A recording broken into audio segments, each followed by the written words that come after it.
بہت پرانی بات ہے، کسی جگہ پر ایک گڈریا رہتا تھا۔ اس کے پاس ایک کتا تھا۔ اس کتے کا نام سلطان تھا اور اب وہ بہت بوڑھا ہو چکا تھا۔ بڑھاپے کی وجہ سے اس کتے کے سارے دانت گر چکے تھے۔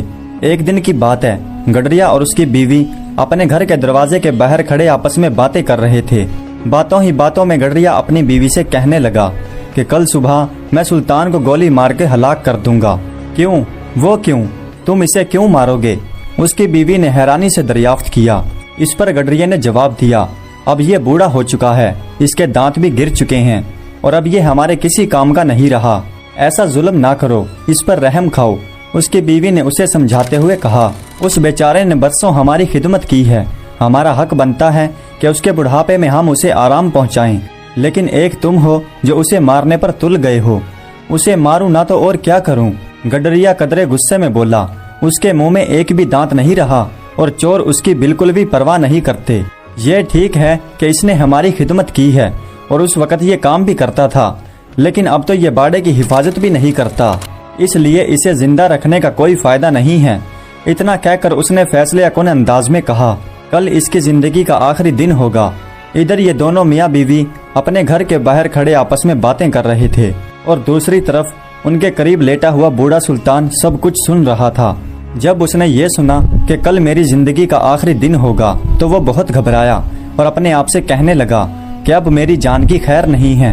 اس کے دل میں بار بار یہ خیال آ رہا تھا کہ اس کا مالک بہت ظالم ہو گیا ہے اور اس کے دل میں ذرا سا بھی رحم نہیں ہے اور مجھے مارنے پر تل گیا ہے۔ حالانکہ ہونا تو یہ تھا کہ میری خدمت کے صلے میں میرا بڑھاپا آرام سے گزرتا۔ وہ یہی کچھ سوچ رہا تھا کہ اس کے ذہن میں ایک آئیڈیا آیا کہ میں ایک بھیڑیے کو جانتا ہوں جو بڑا ذہین اور میرا دوست ہے۔ مجھے اس کے پاس جا کر اسے ساری بات بتانی چاہیے۔ وہ یقیناً مجھے کوئی ایسی بات بتائے گا جس سے میری جان بچ جائے گی۔ مجھے ضرور اس سے مشورہ کرنا چاہیے۔ ہاں ٹھیک ہے، میں ابھی اس کے پاس جاتا ہوں۔ یہ بھیڑیا قریبی جنگل میں رہتا تھا۔ جیسے ہی شام ہوئی تو یہ بوڑھا سلطان گڈریا اور اس کی بیوی کی نظر بچا کر ادھر نکل آیا۔ جیسے ہی وہ گھر سے باہر آیا تو اس نے آؤ دیکھا نہ تاؤ اور اس نے جنگل کی طرف بھاگنا شروع کر دیا۔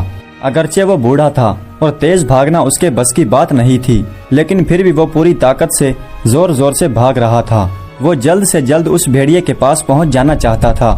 جب وہ جنگل میں پہنچا تو دیکھا کہ خوش قسمتی سے بھیڑیا اپنے گھر پر ہی موجود تھا۔ کتے نے جاتے ہی ہانپتے کانپتے اپنی داستان سنانا شروع کر دی۔ میرے اچھے دوست، میں تمہارے پاس بہت ضروری کام سے آیا ہوں اور میں اس وقت بہت ہی بری مشکل میں پھنسا ہوا ہوں۔ میری جان خطرے میں ہے، مہربانی کر کے میری مدد کرو اور میری جان بچاؤ۔ وہ گھبرایا ہوا اور ڈرا سہما جلدی جلدی بولے جا رہا تھا۔ بھیڑیے نے اسے ٹوکا کہ آخر مجھے بتاؤ تو صحیح کہ ہوا کیا؟ تم اس طرح سے گھبرائے ہوئے کیوں ہو اور میں کس کام کے لیے تمہاری مدد کر سکتا ہوں؟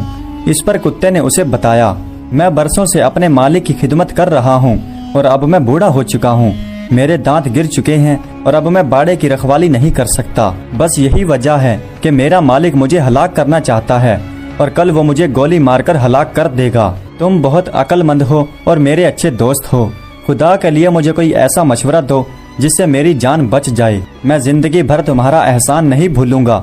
وہ یہ سب ساری باتیں ایک ہی سانس میں کہہ گیا۔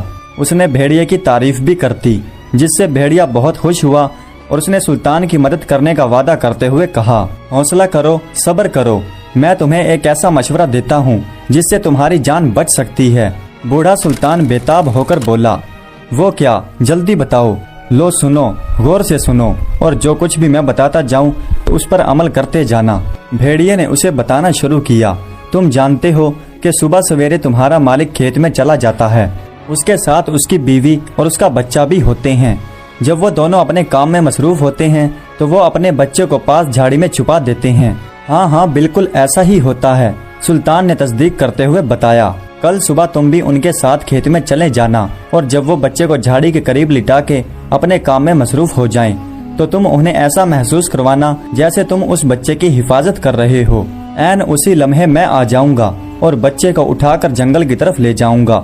کتے نے بھیڑیے کی کچھ بات نہ سمجھتے ہوئے سوال کیا، جب میں بچے کو اٹھا کر بھاگوں گا تو تمہارا مالک اور اس کی بیوی چیخنے چلانے لگیں گے۔ بھیڑیے نے اسے کہا، پیشتر اس کے کہ وہ میرے پیچھے بھاگیں، تم ان سے پہلے میرا پیچھا کرنے لگنا۔ جس قدر تم بھاگ سکتے ہو میرے پیچھے بھاگنا،